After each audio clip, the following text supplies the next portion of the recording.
Thanks for coming to the Fresh Paint Gallery, and thanks to Deborah Williams, our owner and gallerist, for orchestrating this magnificent show that has a wonderful feeling, because it's about heaven and earth, and what could be more wonderful than heaven and earth. And what inspired us to come up with, inspired me and inspired Deborah for the theme of the show, is this painting that I did called Heaven and Earth.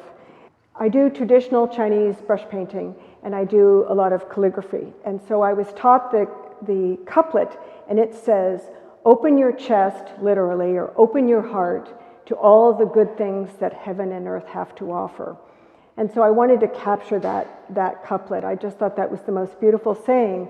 And so in Chinese mythology, heaven is this big round thing and earth is flat. So I painted heaven and earth, just two brush strokes.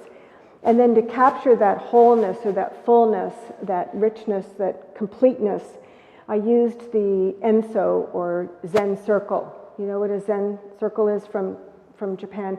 It's not a calligraphic stroke.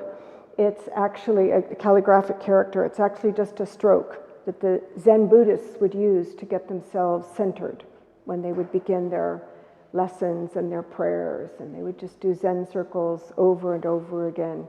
And they can mean nothing, or they can mean whatever you like. So here it means everything, fullness. But in this painting here, Zen Destiny, which is my vision of space and heaven, this enso means emptiness, vastness. So a little bit about myself. I was born in Solana Beach, so I'm a native, and I've been painting my whole life, but I needed to make a living, so I worked my whole life, and then I finally gave myself permission to retire and become a full-time artist. So I paint full-time. My art is definitely inspired by traditional Asian brush painting, but I'm not Asian, so I make a very Western interpretation of it.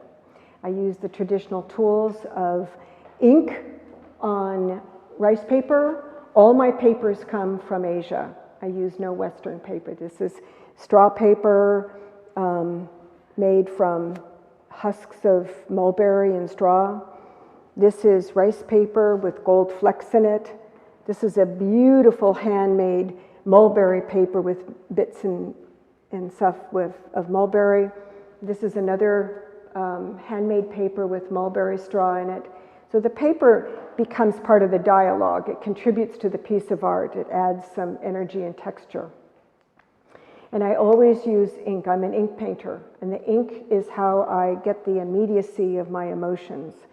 If it doesn't have emotion, it's not art for me.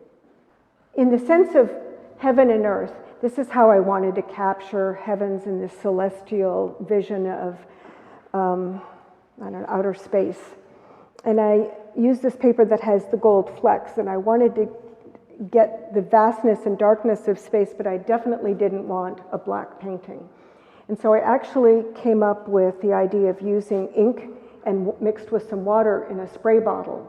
And I sprayed it onto the rice paper, and I have multiple layers of the ink on there. And it's just fascinating how it bled. The paper is very thin and it bleeds, and it makes its own patterns and does its own thing. It has its own energy that I can't possibly control, and that's really the best part about it. I did the colors with watercolor, and then the Zen circle was done with silver and some ink. And that's how I did that painting.